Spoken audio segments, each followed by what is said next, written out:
Você acha que os reguladores no mundo, de forma geral, estão preparados para essa mudança, de repente, esse encontro tão forte entre o varejo e os mercados, que isso não foi uma exclusividade brasileira, esse movimento, e tem a questão que a tecnologia aproxima, né?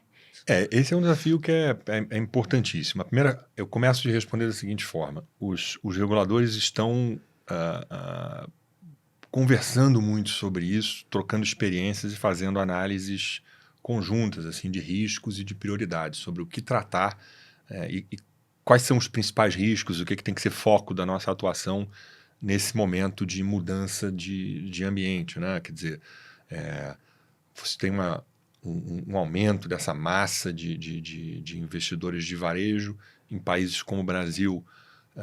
Nem todo mundo que migra para o mercado de capitais, né, para alocar seus investimentos, suas poupanças no mercado de capitais, já faz isso com conhecimento necessário, suficiente, né, de um pouquinho de elementos de educação financeira. Então isso em si já é uma preocupação com relação até ao próprio bem-estar dessas pessoas, né, bem-estar financeiro dessas pessoas. Um outro ponto é se elas entendem quais são os mecanismos de proteção como investidores que essas pessoas têm.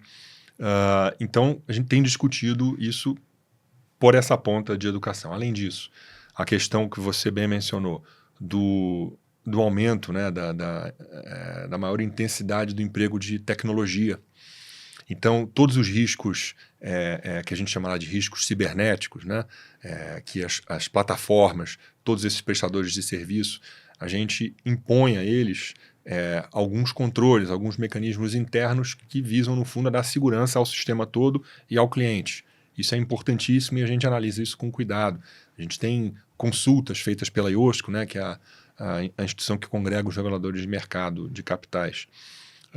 Então, nós procuramos primeiro pegar as melhores experiências, trocar ideias sobre isso e aí identificar a sua resposta, a resposta à sua pergunta, né?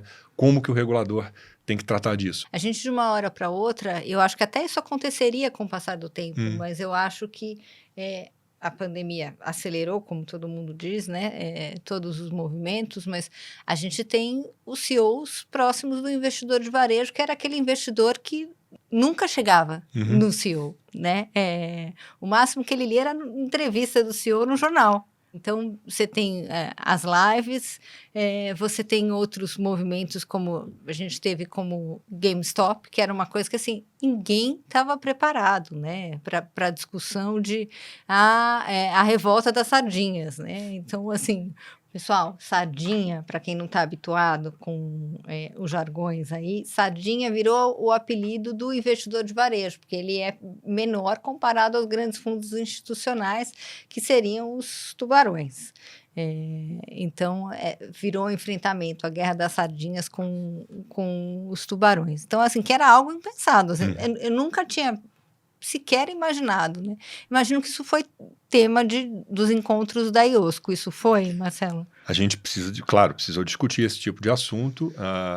Primeiro deles, o uso de plataformas e as lives. Mais conteúdo para o público é bom. Eu faço questão de afirmar isso assim, taxativamente, para que não haja dúvida quanto a isso. Mais conteúdo é bom. A questão tem que haver um equilíbrio, até porque existe assim, um mandato principal de qualquer regulador de mercado é tutelar a informação. Então, a informação tem um momento adequado, tem a forma adequada, tem o conteúdo adequado. Então, mais informação, como eu falei, é bom que exista. A forma como ela é apresentada, ela é boa. O momento, né, tem que ser disseminada de uma forma pensada também. Então, por isso, a gente se preocupa com alguns aspectos que às vezes parecem um exagero, e quando existe essa percepção de que nós estamos exercendo uma tutela exagerada, as pessoas precisam pensar um pouquinho, refletir sobre isso, e nós também precisamos. E por isso que muitas vezes os reguladores, CVM e outros em outros países, acabam fazendo exercícios que resultam em flexibilização. como é que você vai disseminar uma informação assim, via uma live? A gente tem que entender isso. Ano passado mesmo a gente fez, né, um ofício circular, a gente emitiu um ofício circular sobre isso, trazendo as preocupações que deviam ser refletidas nessas falas, mas não vedando. Pelo contrário. Agora tem que avisar que vai participar, Isso, que é uma forma de colocar na agenda de todo mundo. E com isso eu faço uma ligação com o seu último ponto, quando você estava falando de eventos como esse, né, vamos dizer, um ativismo ligado ao short selling, né? Uhum. Para dizer que a nossa regra que trata desse tipo de iniciativa, das possíveis patologias que podem surgir daí, é uma regra de 1979, que trata, né, de manipulação. Curtinha, né, Marcelo? Curtinha, mas... Uma página, né? Mas isso não quer dizer nada sobre a qualidade dela, pelo contrário. Ao contrário, estou elogiando, porque o fato dela ser simples... Ela permitiu, até hoje, ser lida e ser interpretada de forma a amoldar várias situações que a gente vê, impensáveis à época que ela foi editada, de forma eficiente. A gente ouve ao longo dos anos críticas sobre esse aspecto ou aquele outro da redação. Claro, tudo pode ser aprimorado. Mas, nesse caso, a nossa regra, ela permitiu leituras que foram muito úteis para nós em questões de julgamentos de práticas como layering, spoofing, que, se você falasse sobre isso lá no final dos anos 70, né, ia haver uma certa dúvida. E do mesmo jeito aqui. Então, quando você fala, e aqui eu não estou falando de nenhum caso específico, evidentemente, nem posso, mas quando você fala em organização de pequenos investidores para fazer um ativismo via short selling, esse é um caso que tem que ser analisado com muito cuidado. A gente teve aqui no Brasil aquele movimento de IRB, né? Não vou falar sobre nenhum caso específico. Não, eu tô só lembrando que a gente teve aqui a nossa GameStop, né? Mas tem um ex-professor meu, de quando eu fiz o mestrado, ele disse recentemente sobre esse caso do GameStop, quando você quer entender o que pode ter de errado com alguma companhia, primeira fonte que você deve consultar não é o regulador, não são os gatekeepers, mas são os que estão praticando short selling. É óbvio que tem um quê meio de jocoso, né, nessa afirmação dele, mas ele a fez no calor do caso ali, mas é ilustrativo, né? É uma conduta que diz algo. Uhum. Agora, mas pode também dizer algo sobre os próprios ativistas, uhum. né? Porque, e de novo eu digo, esses casos têm que ser analisados individualmente, né? É muito importante a gente olhar dessa forma. O fato de haver short selling em si é neutro, mas a gente tem que olhar de acordo com as circunstâncias do caso.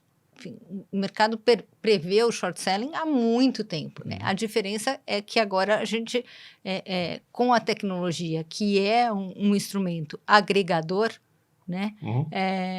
Você permitiu uma organização que antes não era possível. Sim, né? Você não vai sair na rua pregando cartaz sobre vamos fazer não tem muito sentido, né? Sim.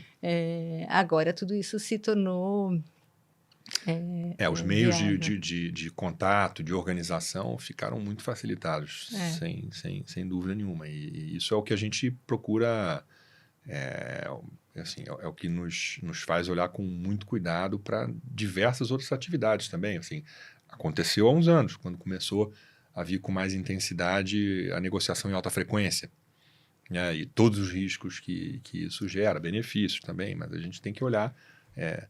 A gente teve até um evento de correção, de erro lá fora enorme, né? Sim, e de novo, a gente tem que olhar tudo por mais que o momento seja intenso e difícil, mas a gente tem que saber olhar com serenidade, às vezes, para evitar conclusões, né, muito, muito precipitadas. Mas é óbvio, muitas vezes, a atuação tem que ser ali na hora e para impedir um mal maior, né? Em alguns casos vai ser assim que a gente vai ter que atuar.